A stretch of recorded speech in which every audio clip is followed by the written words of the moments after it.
आदिदेव महादेव के चरणों में प्रणाम करती हूँ। गुरु मेरा प्रणाम स्वीकार कीजिए। माँ भवानी के चरणों में प्रणाम करती हूँ। माँ मेरा प्रणाम स्वीकार कीजिए। इस कालखंड के प्रथम शिव के शिष्य साहब श्री हरिनानंद जी और माँ दीदी नीला मानन के चरणों में प्रणाम करती मेरा प्रणाम स्वीकार कीजिए। चर्चा स्थल पर उपस्थित जितने भी गुरु भाई बहन हैं सभी के चरणों में प्रणाम करती मेरा प्रणाम अपने अपने चरणों में स्वीकार कीजिए।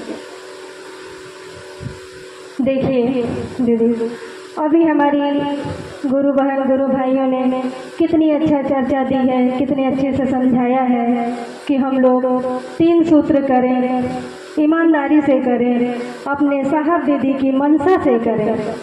तो जो कोई भी महेश्वर शिव को अपना गुरु बनाना चाहता है, गुरु बना लीजिए, बना के देखिए। महादेव से बढ़िया, साहब दीदी से अच्छा कोई सहारा नहीं है। पल पल आपका सहारा बनते हैं।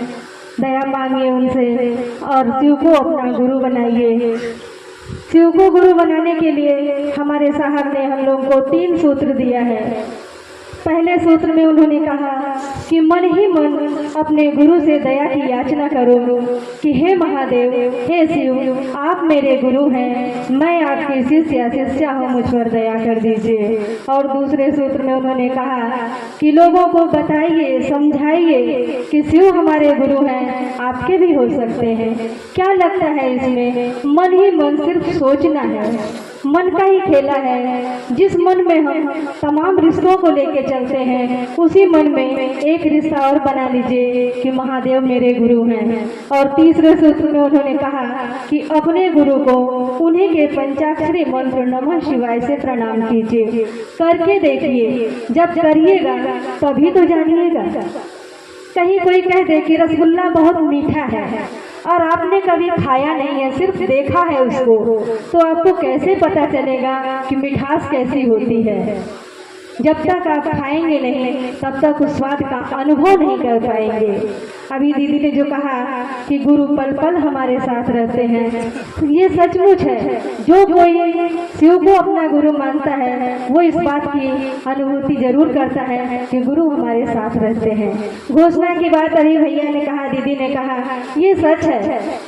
मेरे भी शरीर में थोड़ी प्रॉब्लम रहती है, लेकिन गुरु की ऐसी अद्भुत दया है, अद्भुत दया है।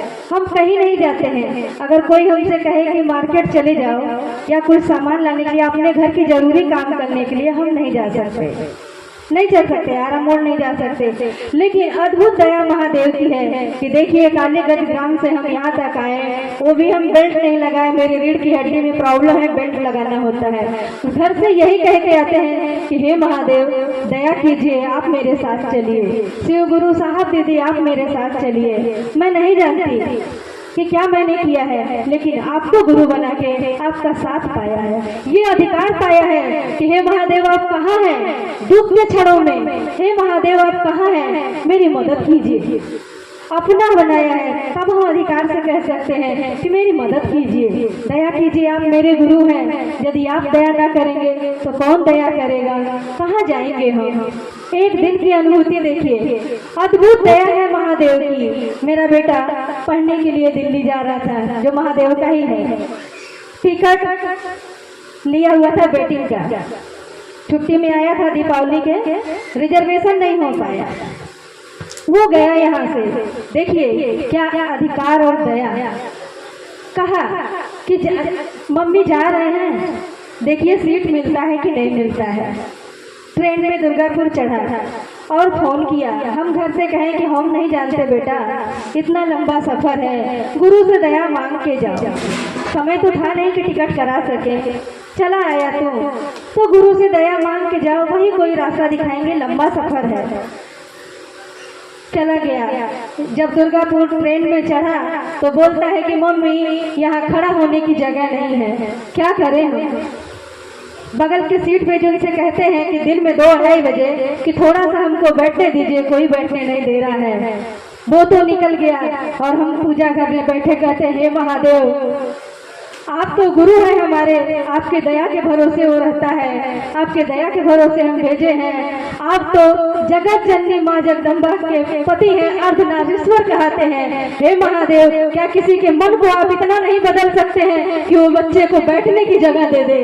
कम से कम इतनी दया कीजिए कि आप वहाँ के लोगों का मन बदल दीजिए कि लोग बैठने के दे। आप एक माँ की ममता, एक माँ के दुख को नहीं समझ रहे हैं। दुर्गापुर से दिल्ली बहुत लंबा रास्ता है, आप मन को बदल दीजिए, दया कीजिए। और थोड़ी ही देर में फोन आता है कि मम्मी क्या हुआ, कि वही लोग बोलते हैं कि बैठ जाओ बेटा, कब तक खड़े रहोगे। देखिए ये अधिकार कि आप जगत जननी के अर्थ में चलो, माँ के आधे अंग हैं आप, और एक माँ की पुकार आप नहीं समझ रहे हैं। बच्चा दिल्ली तक कैसे खड़ा जाएगा? इतनी तो दया कीजिए। ये अधिकार है गुरु का, गुरु बनाने का, कि देखिए वो मन को तुरंत बदल दीजिए कि जो खड़ा होने नहीं दे रहा वो कह रहा है बैठ जाओ, कब तक जाओगे बेटा खड़े होगे?